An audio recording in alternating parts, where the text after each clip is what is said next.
Les titres principaux, le Premier ministre Abiy Ahmed a inauguré l'usine nationale de ciment de Lémi d'une capacité de production de 150 000 quintaux par jour.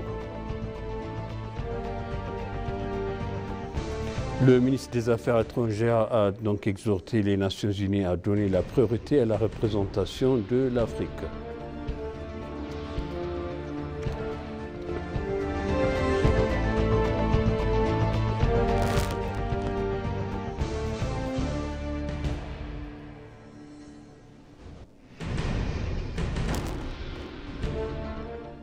Bienvenue, chers téléspectateurs sur ABC, c'est moi Zalal Moukran avec le journal.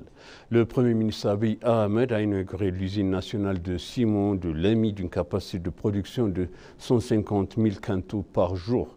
Dans un message sur les réseaux sociaux, le Premier ministre a déclaré que l'usine nationale de ciment de Lémi d'une capacité de production de 150 000 quintaux par jour témoigne de l'engagement du gouvernement à construire vite, à construire en grand et à construire proprement. Le Premier ministre a été stupéfait par les progrès qui reflètent les principes de gouvernance de la nation. Cela montre qu'avec un travail acharné, les générations futures n'hériteront pas la pauvreté, mais d'une passe pour la croissance et la prospérité, a expliqué Abiy. La coopération conjointe entre le secteur privé et public est essentielle pour ouvrir les opportunités nationales et résoudre nos problèmes les plus urgents, a révélé le Premier ministre Abiy Ahmed.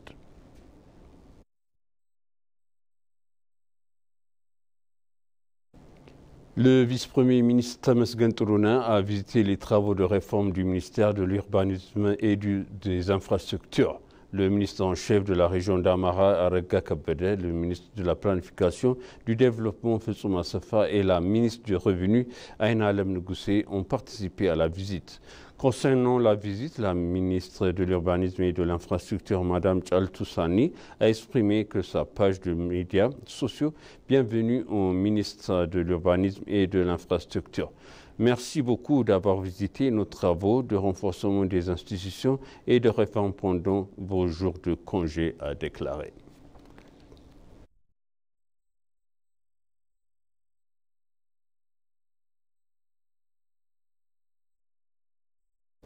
Dans son discours d'ouverture de la 79e session de l'Assemblée générale des Nations unies, le ministre des Affaires étrangères Taye Asselassie a déclaré que la réforme du Conseil de sécurité ne visait pas seulement à réparer l'injustice faite à l'Afrique, mais aussi à renforcer la crédibilité du Conseil lui-même.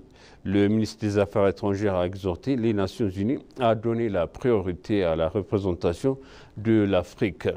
Il a également souligné qu'il n'y a pas de raccourci ou de demi-solution dans cette quête de longue date pour l'égalité. Le ministre des Affaires remarque que son pays est un fervent partisan de la multilatéralisme efficace centré sur les Nations unies. Les Nations unies devraient être en centre des efforts visant à résoudre les problèmes de paix et de sécurité dans le monde, a insisté Taye Asselassie.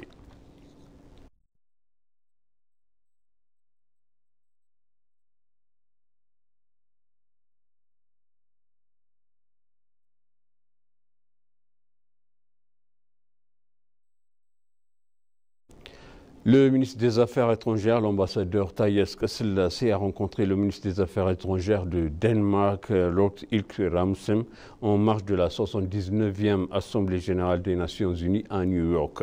Au cours de leurs entretiens, l'ambassadeur Taye a félicité le ministre pour l'élection du Danemark au Conseil de sécurité et des Nations unies. Il a informé que les activités dont la Corne de l'Afrique et de l'engagement continu de l'Éthiopie dans la lutte contre le terrorisme en Somalie. De même, l'ambassadeur Taye Asselassie a rencontré Sheikh Sabout Nean Al Nahyan, ministre des États au ministère des Affaires étrangères des Émirats arabes unis, pour discuter des questions bilatérales. Lors de leur discussion sur la Somalie, l'ambassadeur Taye a fait remarquer qu'il était essentiel de préserver les acquis en matière de sécurité obtenus grâce aux sacrifices des pays de la région et aux investissements de la communauté internationale. Il a également souligné que la mission post-ATSMI devrait être décidée après avoir pris le temps nécessaire pour délibérer sur tous les aspects de la mission, y compris son mandat, sa taille, son financement et sa coordination.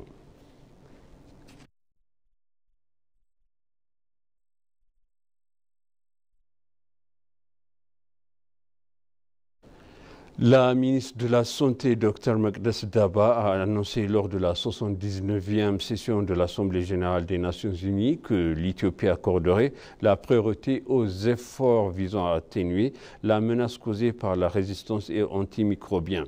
S'exprimant lors d'un forum de hauts fonctionnaires consacré à la résistance aux antimicrobiens, Dr Makdes a exprimé l'engagement de l'Éthiopie à lutter contre les effets négatifs et en améliorant les activités de sensibilisation, de surveillance et de recherche. La ministre a souligné que la lutte contre cette menace mondiale nécessite une coopération internationale. Des informations indiquent que la résistance aux antimicrobiens RAM en Éthiopie et en Afrique pose d'importants problèmes de santé publique, entraînant une augmentation de la morbidité et de la mortalité. La fardeau économique est considérable, mettant à rude épreuve de système de santé et limitant l'accès de traitements efficaces.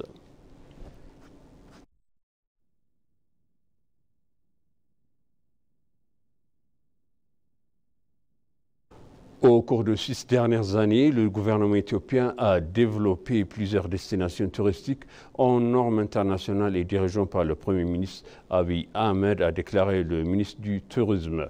La Journée mondiale du tourisme 2024 a eu lieu avec divers événements au parc Ntoto. La Journée mondiale du tourisme est commémorée chaque année le 27 septembre pour sensibiliser la communauté internationale à l'importance du tourisme et sa valeur sociale, culturelle, politique et économique. Selon elle, divers sites web et applications ont été développés pour fournir ces services aux touristes, notamment des systèmes de paiement et une description de destinations touristiques avant leurs arrivées.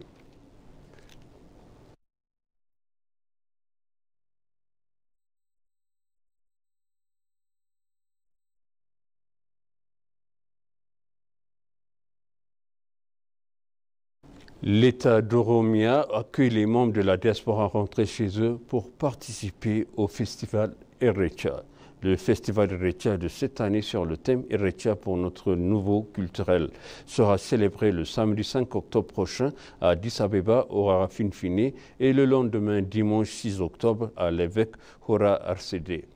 ENA a déclaré que les diasporas de différents pays entrent dans le pays pour assister à la cérémonie. Le bureau du président de la région d'Oromia mène un programme d'accueil pour ces touristes. Le président de la région d'Oromia, Shimellis Abdissa, suite à leurs appels, de nombreux membres de la diaspora continuent d'entrer dans le pays pour participer à la célébration.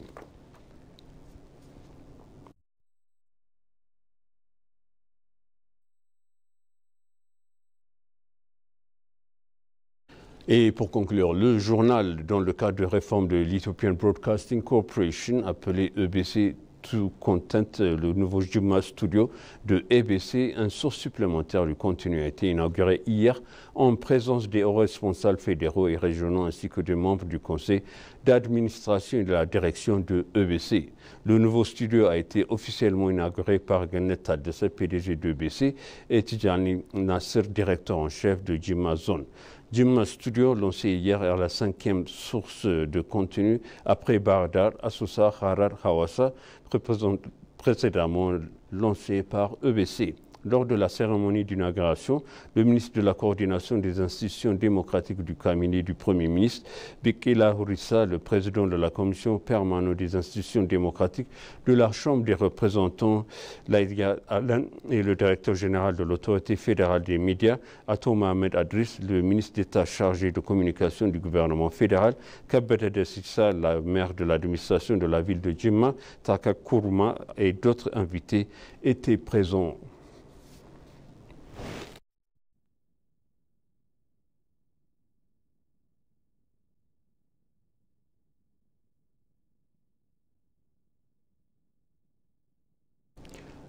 Et maintenant, je rappelle les titres principaux. Le Premier ministre Abiy Ahmed a inauguré l'usine nationale de ciment de Lemi d'une capacité de production de 150 000 quintaux par jour.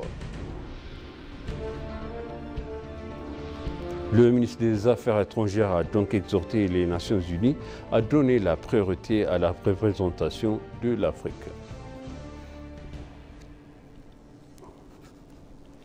Chers téléspectateurs, en s'achève le journal, c'était moi Zalal Morkan avec vous et je vous souhaite une bonne suite de programme.